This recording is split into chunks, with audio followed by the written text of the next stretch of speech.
Hello दोस्तों, पीके हिंदी कहानी channel में आप सभी का स्वागत है। आशा करता हूँ कि आप अच्छे होंगे। अगर आपको कहानियाँ देखना या सुनना पसंद है तो चैनल को सब्सक्राइब एंड वीडियो को लाइक। हम आपके लिए नई नई कहानी लाते रहेंगे। दीपक लगातार सोच रहा था कि क्या कहूँ इस मासूम लड़की को, इसकी मोहब्बत कबूल कर लूँ, लेकिन कहीं फिर से किस्मत अपना इतिहास तो नहीं दोहराएगी। इसे अपनी बदकिस्मती से डर लग रहा था। अभी अभी तो वह मोहब्बत के खुशबू सूरत बगीचे में जख्म खाकर लौटा था। तभी अचानक झटका लगा तो वह ख्यालों के जंगल में से बाहर आया गया। बस उसके गांव के पास वाले कस्बों में पहुंच गए थी। दीपक अपना बैग उठाकर बस उसे नीचे उतर गया। कस्बों से उसके गांव की दूर 5 से 6 किलोमीटर थी। शाम हो चुकी थी और इस वक्त कोई सवारी मिलनी मुश्किल थी। वैसे भी उसके सोचने के लिए थोड़ा समय चाहिए था, इसलिए वह पैदल ही घर की तरफ चल पड़ा था। तुम्हारा अपना साथी बनने से पहले मेरी जान, मुझको कुछ सोचना है। मोहब्बत की दुनिया बसाने के पहले मेरी जान, मुझे कुछ बहुत सोचना है। दूर किसी लाउड स्पीकर से आ रही इस गाने की आवाज ने उनकी मुश्किल और बढ़ा दी। वह रास्ते भर सोचता रहा मगर किसी निष्कर्ष पर नहीं पहुंच सका। जब वह घर पहुंचा तो रात के 8 बजे चुके थे। दीपक ने भोजन किया और अपने घर वाले को बहन के घर का हाल चाल सुनाने लगा। माँ, आज बहुत गर्मी है इसलिए मैं छत पर नहीं सोऊंगा। दीपक ने बर्तन मांज रही माँ से कहा। ठीक है, थोड़ी देर रुको, मैं बिस्तर लेकर आ रहा हूँ, उसकी माँ ने उठाते हुए कहा। रात के 1 बज रहे थे। दीपक ने काफी सोच विचार कर लिया। कुछ जवाब लिखना शुरू किया।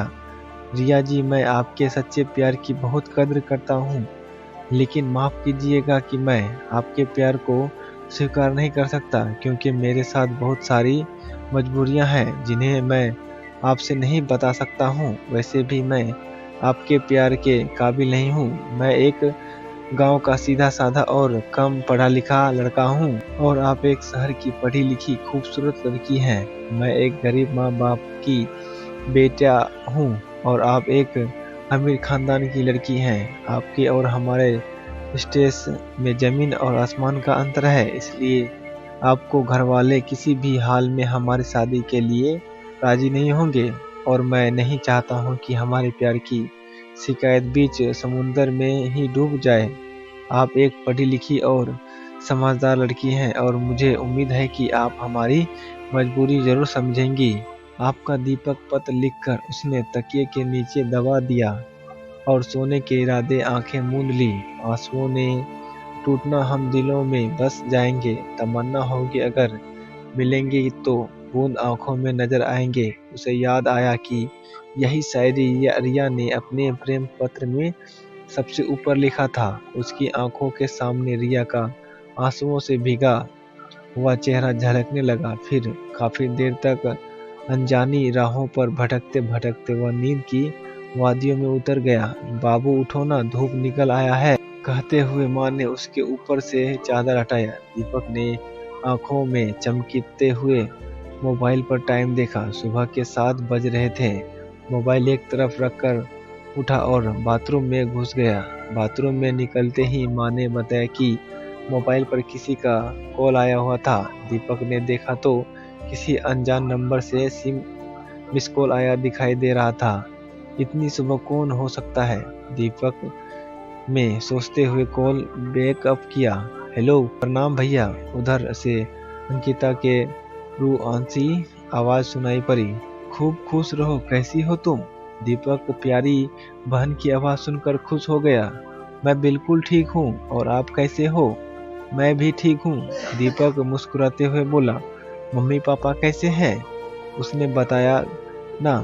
फिर अंतिका ने सबसे बात की और आखिर में दीपक से बोली, भैया आपका चार्जर यहीं पर रह गया है, मोबाइल चार्ज कैसे कीजिएगा?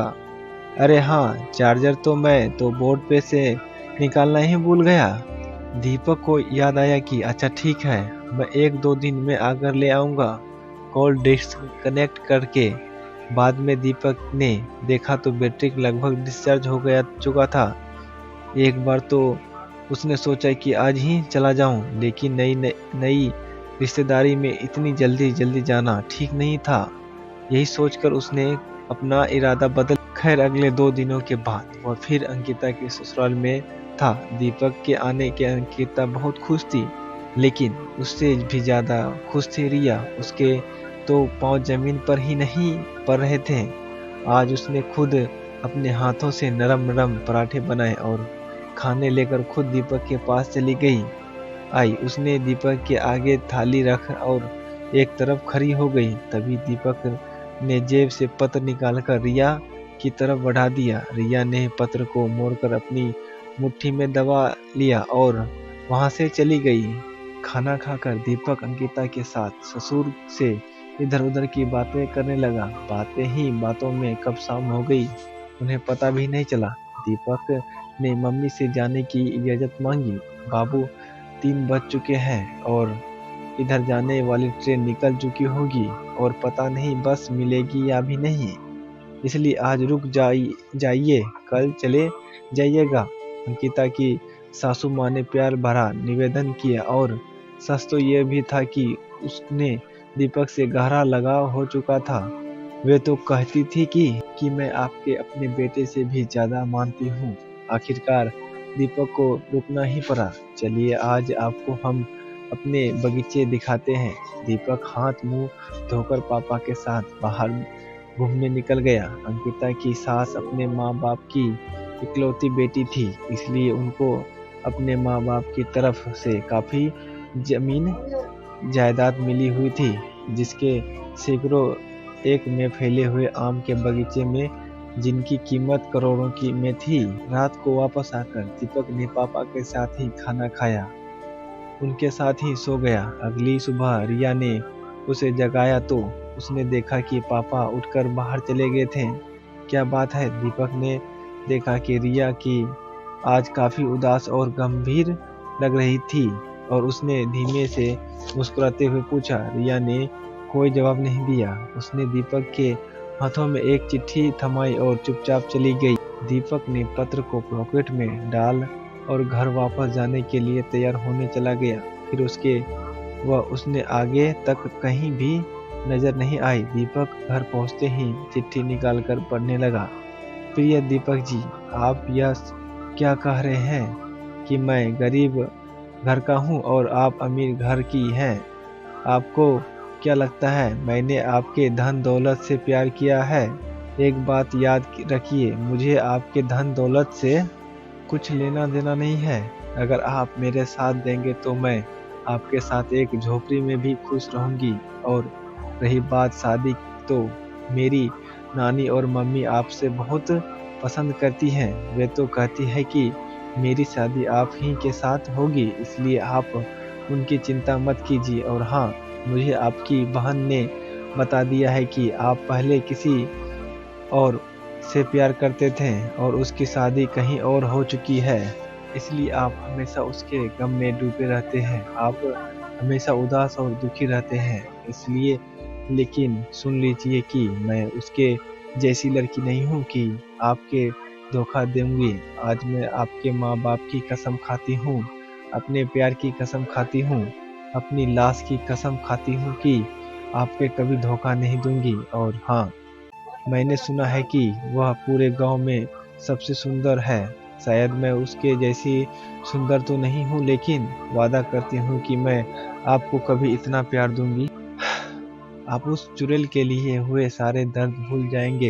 एक बार और बात, आप प्लीज ट्रक चलाना छोड़ दीजिए, क्योंकि गाड़ी चलाना बहुत खतरनाक वाला काम है और अगर आपको कुछ हो गया तो मैं मर जाऊंगी। आई लव यू जान। दीपक की रिया की और रिया के दीपक।